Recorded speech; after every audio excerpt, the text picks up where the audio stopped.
दुसरे आपले ऐका, दुसरे उपमुख्यमंत्री आपले सुनेत्राबाई पवार उपमुख्यमंत्री आहेत. तुम्हाला पाटील साहेब वाटलं असेल ऐका ना एक मिनिट, जरा एक मिनिट.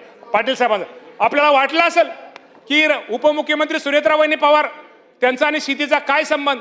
अहो तुमच्या तर त्या माहेरच्या ऐका, तुम्ही ऐका, फक्त ऐकून घ्या. म्हणजे मी तिघांचं महत्वाचं हे सांगतो. बसून बोलू नका. पाटील साहेब मी तुमच्यात बोललो का? पाटील साहेब मी तुमच्यात बोललो का? पाटील नाही असं नाही. ऐका ना, मी शेतकऱ्यांचं हित ऐका ना. हे सरकार हे शेतकऱ्यांचं हित साधणारं सरकार आहे. राज्याचे मुख्यमंत्री असतील, दोन्ही उपमुख्यमंत्री असतील, या बाबतीमध्ये आम्ही निश्चित प्रकारे शेतकऱ्यांना मदत करण्याचा प्रयत्न करतोय. या बाबतीमध्ये आपल्याला माहित आहे की ज्या शेतकऱ्यांनी महाडीबीटीद्वारे, मला उत्तर देऊ द्या, महाडीबीटीद्वारे कृषी यंत्रे, पाटील साहेब जरा उत्तर बोल द्या. कृषी ज्या शेतकऱ्यांनी महाडीबीटी उत्तर उद्या ओ जाधव साहेब उत्तर देऊ द्या. नाही मी नाव ह्यासाठी घेतो. ऐका ना. नाही तुमचा गैरसमज.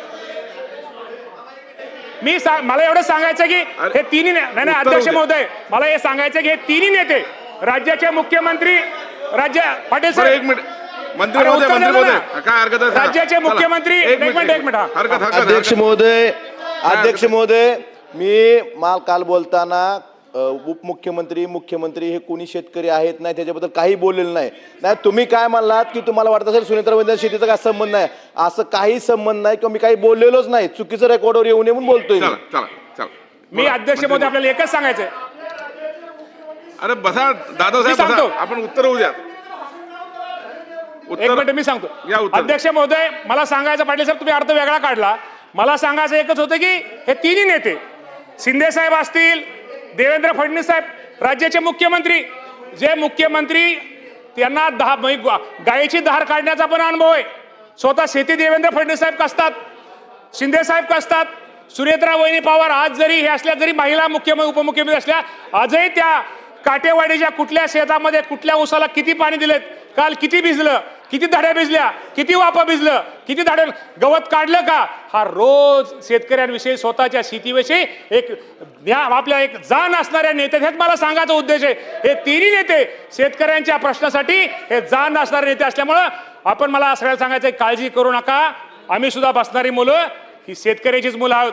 शेवटी आज आम्ही कृषी मंत्री आहे. शेवटी राज्याचा कृषी मंत्री असलो तर मी एका शेतकऱ्याचा मुलगा आहे. त्याचा मला एक अभिमान आहे की मी शेतकऱ्याचा मुलगा हा राज्याचा कृषी मंत्री आहे. आणि दुसरा तुम्हाला अद्याप साहेब सांगतो की माझं घर आहे ते शेतामध्ये. मी आज जरी कृषी मंत्री असलो तरी घरी गेल्यानंतर मला झोपाय गेल्यानंतर मला शेत दिसतं. सकाळी उठलं तरी शेत दिसतं. राहुल पाटील साहेब बसून बोलू नका. शेत दिसतं. ओ राहुल पाटीलजी बसून बोलू नका. सुरू घ्या. सगळ्यांची मिळून आहे, सगळ्यांची अख्ख्या भरणेवाडीची मिळून.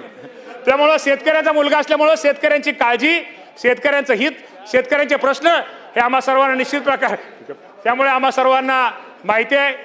पाटील साहेब मला काय म्हणले, आता सहज म्हणलं, पाटील साहेब मला म्हणले की मामा तुम्ही शेतकऱ्यांना मामा बनवू नका. पाटील साहेब मी तुम्हाला प्रामाणिकपणे सांगतो, आज तुमच्यासमोर कृषी मंत्री म्हणून उभा आहे. मी पण शेतकऱ्याचा मुलगा आहे. शेतकऱ्यांना काय पाहिजे, शेतकऱ्यांना काय दिलं पाहिजे, शेतकऱ्याच्या अडचणी काय, हा बांधावर माहिती जाणारा हा माणूस आहे. आठवड्यातनं मध्येच मतदारसंघात गेल्यानंतर आजही तुम्हाला मी प्रामाणिकपणे सांगतो, जर मी माझ्या शेतामध्ये गेलो नाही, मी आता शेतामध्ये जाऊन काय करत नाही.